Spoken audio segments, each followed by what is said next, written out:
Welcome to today's video. My name is Madelon Vos and this is Madelon Talks. Today we'll discuss the most important macro and Bitcoin news of the week.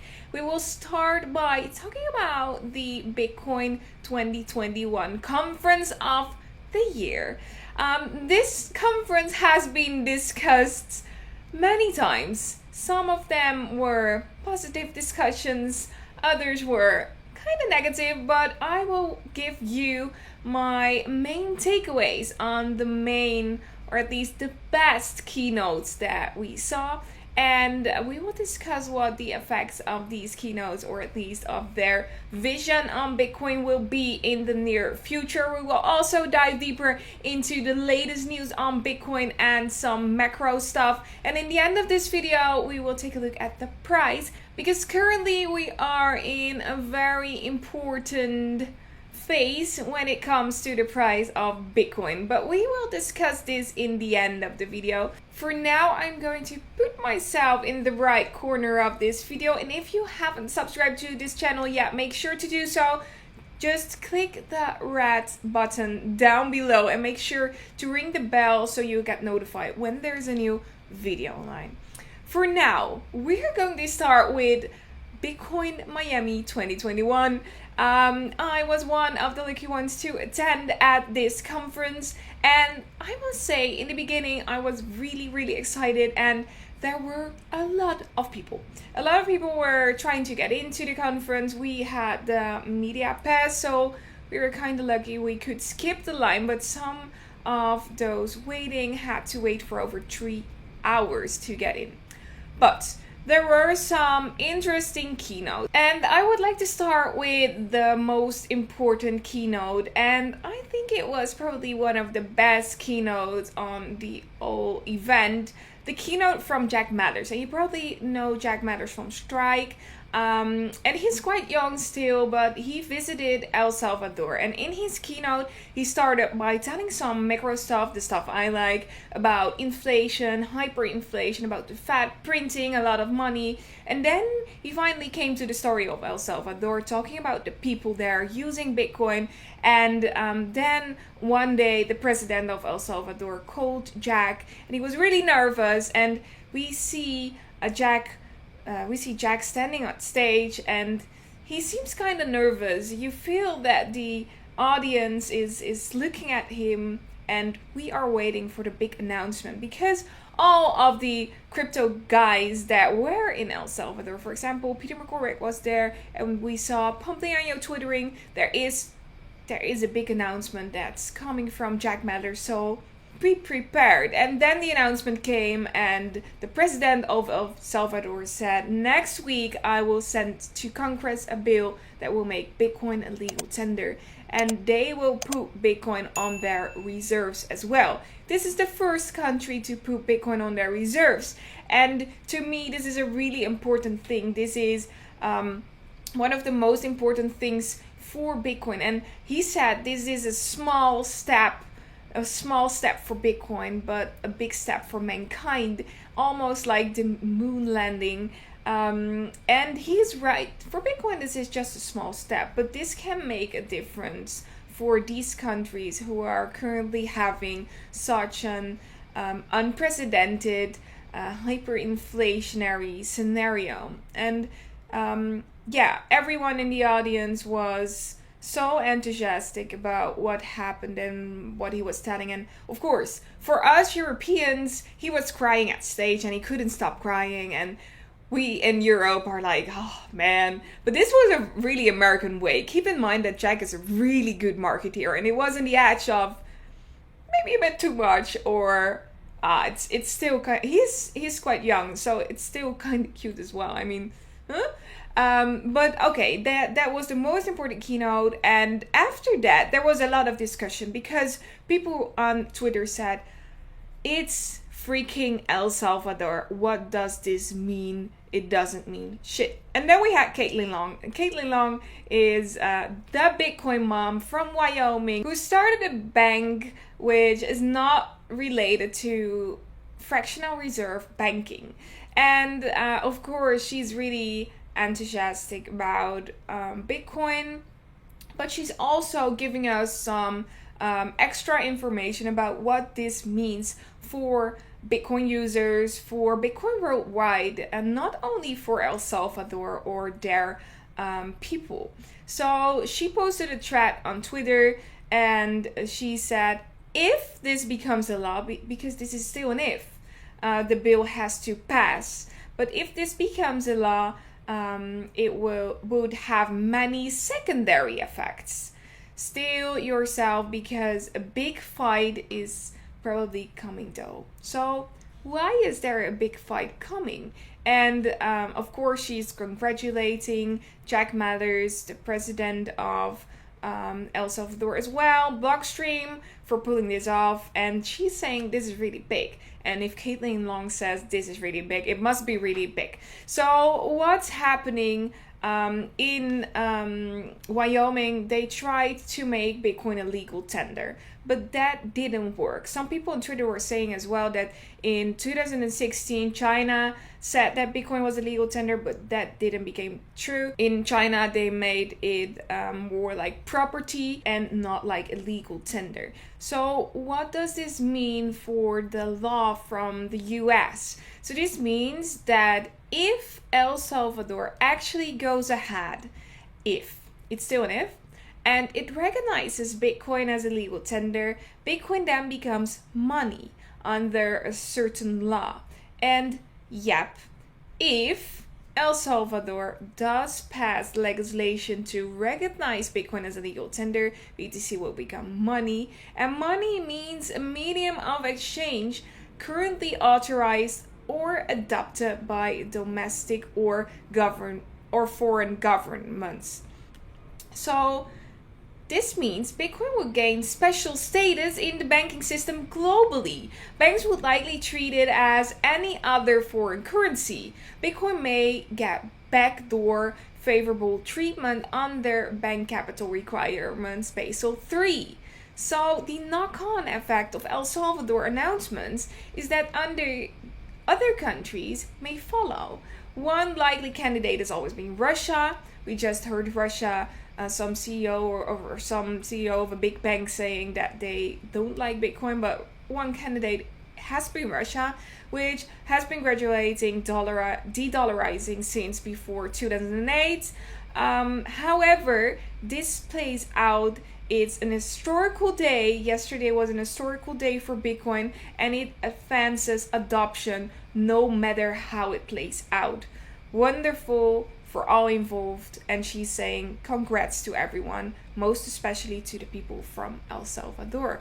And then we have Mark van der Schij tweeting, and he says, if El Salvador indeed makes BTC a legal tender next week, I believe this implies that there will be no capital gain tax on it anymore in other countries, for example the US, because it's seen as a form of money and not as an investment anymore. The reason is that Bitcoin is then an official foreign currency and you don't pay capital gains on other currencies. So this is huge if it turns out to go that way. But then Mark van der Schij says, I'm thinking that they might argue BTC holdings are still an investment and therefore subject to capital gains. So they will find some loopholes probably to get people still let people still pay their capital gain tax. But it's an interesting, because the first country put Bitcoin on their balance sheet, even though it's El Salvador, it's a small country with a small GDP, with over, I think it was only 5 million people, but still it is interesting to see what will happen next. And some analysts say that what El Salvador will be to countries was what MicroStrategy did for public companies. Don't underestimate their significance. So the guess is that there might follow more countries, the same as Caitlin Long said as well. But after MicroStrategy, not a lot other companies followed. So keep that in mind as well. It all depends on how this bill will work out when it's Monday, and if this bill will pass, if they will put Bitcoin on their official currency list. By the way, what you have to know about El Salvador is that there isn't they didn't have an own currency. They just used the US dollar. So now they have the US dollar, and they have Bitcoin as well as their form of payment. So what does this legal tender mean? It means that if you want to pay someone in Bitcoin, you can. It's an official currency. You can pay your taxes in Bitcoin if you want to. So this is becoming really, really interesting. So that's why this is so important, and especially for the people from El Salvador, because they now can move their money from another country to El Salvador without paying 50% in tax as well.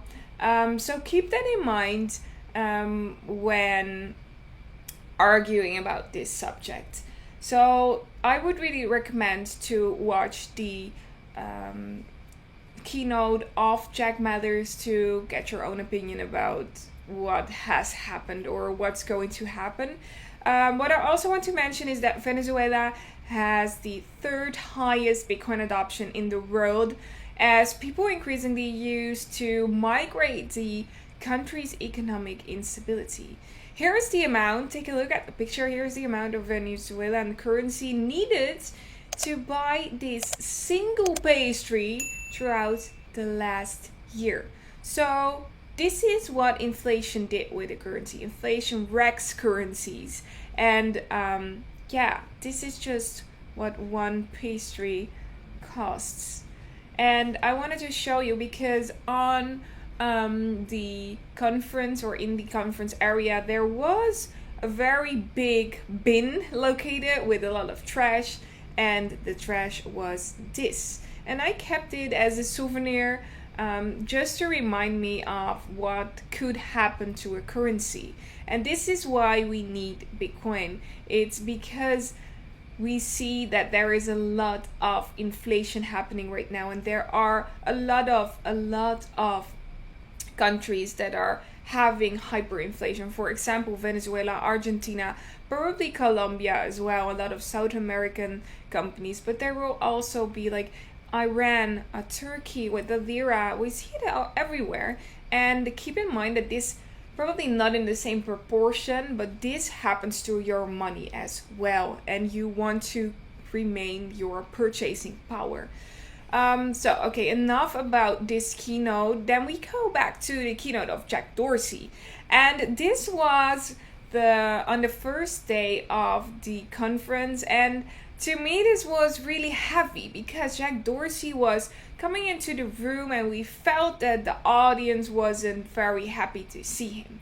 So he sat down and he was quite nervous, or at least he was shaking a bit. And Jack Dorsey is of course the CEO of Square and of Twitter. And Square is a great company, and Twitter as well, by the way. But there were a lot of people in the room, in the audience, that weren't that enthusiastic about Twitter. So then we had Laura Loomer coming to stage when they were like in the middle of their conversation. Laura Loomer was asking about the decentralization, or at least the centralization of Twitter, after Jack Dorsey said that there isn't anything more important to work on than Bitcoin.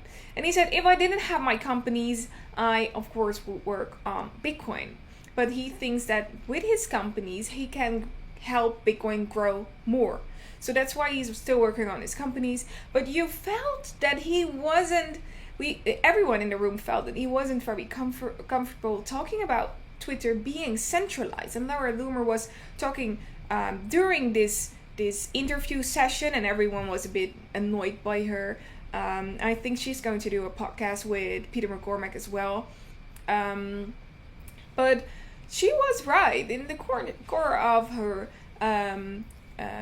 of her questions. She was right because, of course, there is no such thing as decentralized social media. Twitter is centralized F.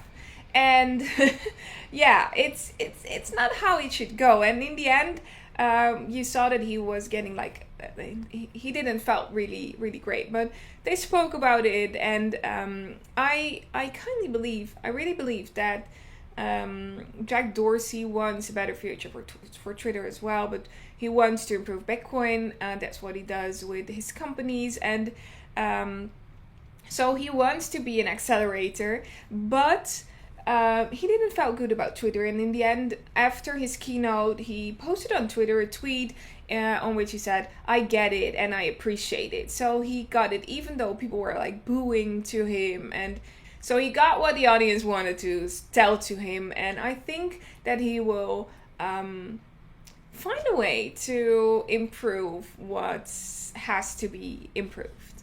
Then we had Lynn Alden talking to Miss Stark, and Miss Stark is from Lightning Labs, of course, and Lynn Alden, you know her as the one, or at least one of the most important women when it comes to finance and when it comes to Bitcoin. Not only Bitcoin, but also investing and inflation, the macroeconomic subjects, and she is amazing. She's amazing. And she spoke about the network effect of Bitcoin. So it wasn't about Bitcoin for billionaires, but it was about Bitcoin for billions. It was a really interesting case that they were building. They were talking about a lot of subjects together, and I think this is a must watch because it's one of the best keynotes from the whole day. Then we go back to Plan B, but before we go back to the cross asset model, the STFX model, I wanted to tell you about the conference area, because the conference area consisted of a lot of different areas. We had the main stage, and of course Bitcoin 2021 has been discussed quite a lot, because some people were saying that a lot of keynotes were awful, and there were some keynotes that were awful. I agree. But there was more to that. And of course, we had seen Michael Saylor coming to stage, and everyone was yelling, and the audience was going mad. And I know, but there was more. There were like 6 or 7 different stages. We had an art room. There was a room with several companies, and to me, it was like really well organized on the second day, especially. And I wanted to talk about the art, because there's a lot going on about digital art, for example the NFTs, and we found an art stand with some woman called Patek, and she makes amazing art from the stock to flow model. I even WhatsApped Plan B about this art, and I said, you must see what's going on here. This is insane. It's so pretty. And he told me that he has one of her pieces at home, and when we know where to live, we will definitely buy one as well, because they looked so pretty. This is one, and there were like several other different, here you see it, it's so pretty. There were several others as well, with a lot of red, and the complete stock to flow model with the halvings and with dollar bills combined. It was so pretty. But okay, we're going back to the stock to flow model, and we had the May close on the end of May. Now it's June, it's the 6th of June, and we knew that Bitcoin would go up. It wouldn't go up in a straight line, is what Plan B said, and several minus 35% drops are still possible, and indeed likely in a bull market, starting to look like the 2013 cycle according to the STF and the STFX model. So for now, we just have had a new dot evolving, and the other one for June is still here, but we have to end the month.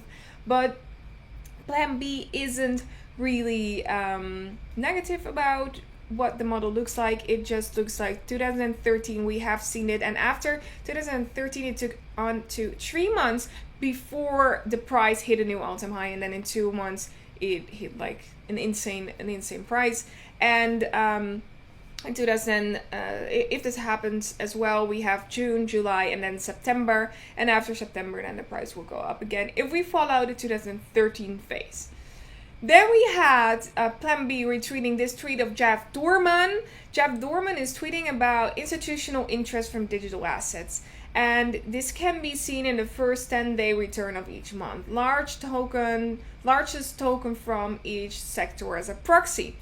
So what's happening here? Fund flows come in on the first of the month, and all indication from the OTC desk and fund suggest another record month of inflows. So today's rally, or at least the rally of the last day of May, has been sparkled by the new money being put to work through OTC channels. So what he's saying is that it seems like a dangerous time to be short based on the previous patterns and investing in influence pattern recognition by pattern recognition. And we will discuss this when we are going to look at the end of this video. We will going to discuss what the chart looks like right now. And I must say that I completely agree with Plan B, with Jeff Dorman, and when looking at technical analysis as well, this is where it all combines together. And then we had Anonymous uploading a video on Saturday afternoon when the event was still ongoing. Everyone was kind of nervous or interested, excited about what Anonymous had to say about Musk's crypto tweets. Even Anonymous had an opinion, and the video was kind of exposing Elon Musk as a CEO of Tesla. So what they said, and this is something that I've said before, like 2 or 3 weeks ago, the video accuses the Tesla CEO of abandoning Bitcoin as a form of payment in order to keep government subsidies. And I've spoken about this before, because Tesla receives a lot of government subsidies, and the company itself can survive without these subsidies. And the subsidies are based on a greener economy. And if you are into Bitcoin, that isn't really like super energy friendly. Even though Bitcoin uses 75% renewable energy, it isn't really energy friendly from the standpoint of the government, or at least from the US government. So this is what the video is about. Another interesting video to watch. There's a really short video as well. And they said the hacker group further calls Musk a recent move to create Bitcoin miner Council in an attempt to control the industry. And in no time, this video had over 1 million views. And in the end of this video, Anonymous said to Elon, "You may think you are the smartest person in the room, but now you have met your match. We are Anonymous, we are a legend, expect us," as they always say. And despite the numerous people having posted a copy of the video to Elon Musk's Twitter feed, the CEO has yet to directly respond. However, Musk did post a tweet on Saturday afternoon that could be interpreted as a response, because he tweeted, "Don't kill what you hate, save what you love." And in addition to that, Musk's profile picture was changed to completely fill black circle that could be reference to the color of most associated with Anonymous, or maybe not, because Elon Musk is always trolling. So I would recommend you to watch this video. It's quite an interesting video to see about Elon Musk's past. And then we had 300 companies seeking for a Singapore crypto license. And at the conference, a bit license, a crypto license was discussed very often, because a lot of the Bitcoiners are against licensing, are against putting crypto or putting Bitcoin in boxes. And I can agree with them, but I can also agree that the regular financial sector needs to have some basis. And we found out that there were a lot of companies that were seeking for a Singapore crypto license. Among these companies were Alibaba and Google. So companies apply under the Payment Service Act, a comprehensive regulatory framework for companies handling activities relating to digital assets, including payments and trading. But what we ask ourselves is, why are Alibaba and Google among these companies? We're not sure yet. Giving license to somebody is a premium. It's not something to be taken lightly. We are unsure what whoever gets the mass license will be credible. So we don't know why they have registered for a license. Maybe they just wanted to do so. Maybe they want to give a sign. We're not sure. But Google, by the way, gave last week a green light to all the companies that wanted to advertise on Google in the US. They had a ban since, I think it was 2016, 2017, maybe even 2017, late 2017. And now the companies can advertise via Google again. It's for now only in the US, but we expect that it will go through Asia and to Europe as well.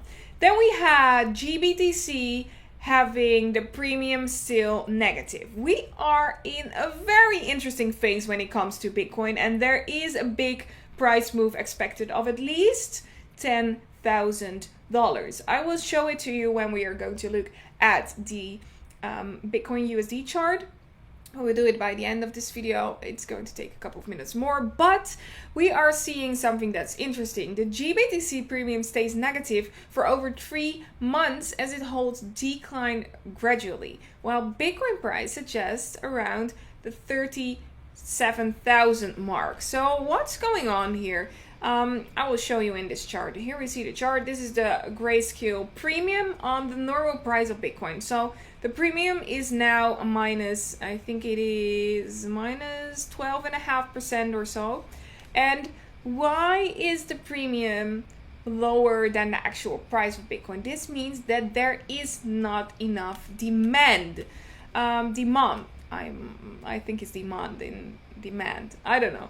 GBTC is one of the most convenient and secure points of entry for institutional funds. So this means that funds are not really interested in using GBTC to buy Bitcoin. It looks like their demand was one of the drivers early in 2021 when there was a big premium. We saw a big premium over here in the beginning of 2021. Here you see that the premium was at a high of 20%.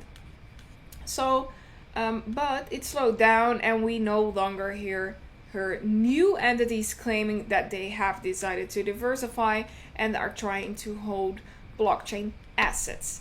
They're diversifying it to blockchain, but let's name Bitcoin. If you buy and sell and the premium is the same, the impact is minimal. Recently, there are more easy and comfortable ways to access Bitcoin, so the premium of Grayscale has fallen, and now it's at a discount relatively to Bitcoin NAV.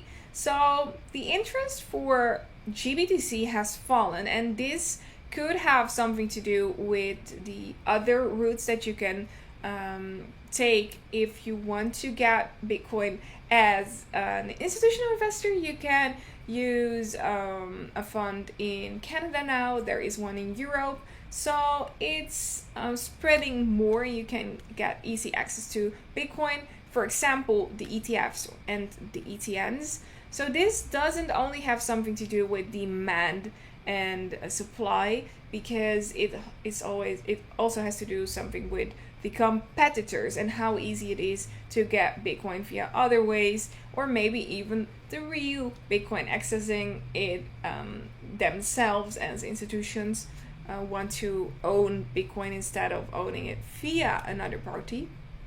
But this doesn't mean that the sentiment is very negative though. But some say that we can use GBTC premium as a very good indicator for midterm market sentiment, and the premium turned negative at the end of April. That's what we see over here. It turned negative at the end of April, and while the digital asset experienced a local boom, lack of institutional interest predicted May's market cap shrinkage. and now we see that there is more interest in Bitcoin via GBTC, but still not as high as we have seen before in January 2021. But still, it's quite interesting to see that we are going up again over here, and this can also have something to do with the competitors and the other options to buy Bitcoin as an institutional party. Then we had one of the most important things when it comes to macroeconomics, and this is the first and the last one, because we spoke about Bitcoin 2021 so much today. I will leave this one, this only macro news on your side. So we had the UN World Food Price year on year. And this is the food price rising in 2021. And look at how fast this food price is rising. The global food prices have spiked, is what Jeroen Blokland says. And it's at a 40%, or at least a 39.7% year-on-year increase. So that's insane. Keep in mind what's happening with your money, what's happening with the purchasing power. Jack Mallers spoke about this. Go watch his keynote from the conference and really keep in mind why we need something as Bitcoin. We need some currency, or at least we need a currency that is not related to money printing, or at least that we can't print endlessly. So this is what happens when the Federal Reserve or the European Central Bank remain to print money. The prices have spiked over the last couple of months, over the last couple of years, and keep in mind that this is why Bitcoin is so important.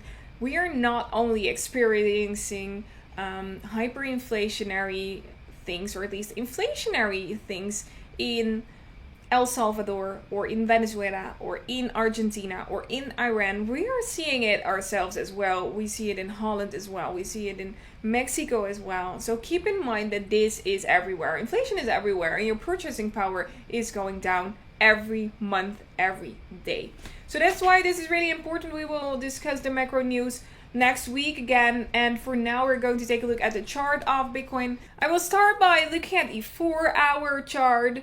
As you can see, this is a period from the beginning of May until the beginning of June until now, and we are currently in this very big symmetrical triangle, and this symmetrical triangle has a target point of at least 10,000 USD. So I wanted to show you how I came up with this target. We are using the bodies of these candles, and then we can calculate what the difference is between the bodies of these candles. By the way, I'm using Heikin Ashi candles, not normal candles, because in the Heikin Ashi you can easily spot these movements, and the RSI works way better when using Heikin Ashi.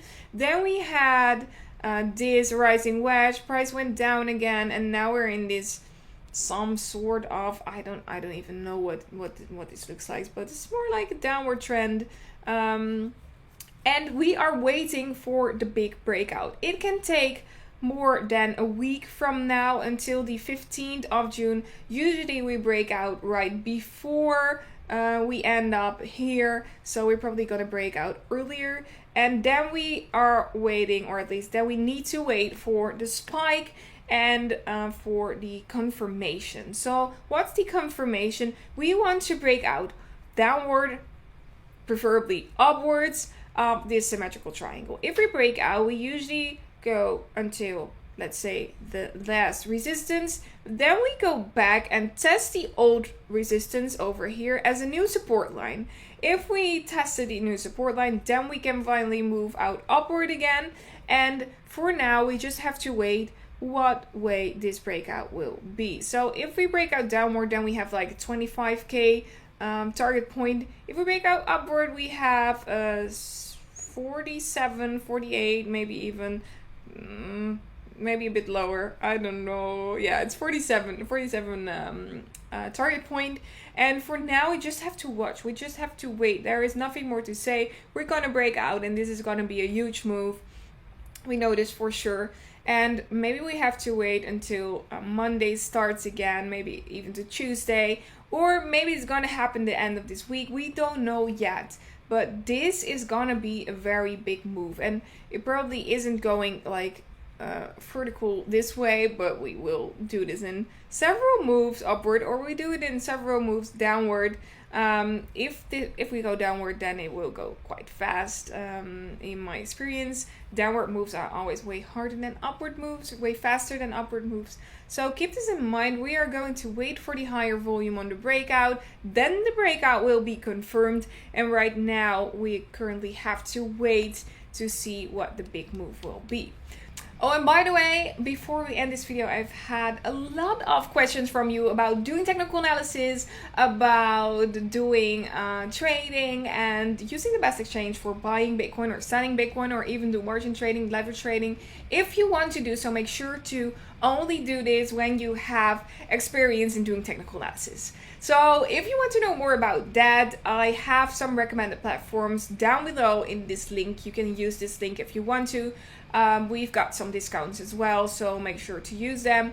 And for now, I'd really like to thank you for watching this video. I would also like to know if you would have gone to Bitcoin 2021, and if you like the videos that have been published, maybe you have watched the live stream, let me know about what you think of the announcement of El Salvador, and what you think of Jack Dorsey and Twitter being centralized instead of decentralized. Put it down below in the comment section. I would really like to know your opinion about it. And for now, I would really like to thank you for watching, and make sure to follow me on Twitter and on Instagram, because you will get notified about the last news on Bitcoin, about macroeconomics, about charts as well. Every breakout, you will be the first one to hear. And please don't forget to push on the blue button, and I hope to see you next week again with a new Madelon Talks. For now, have a great week. Bye!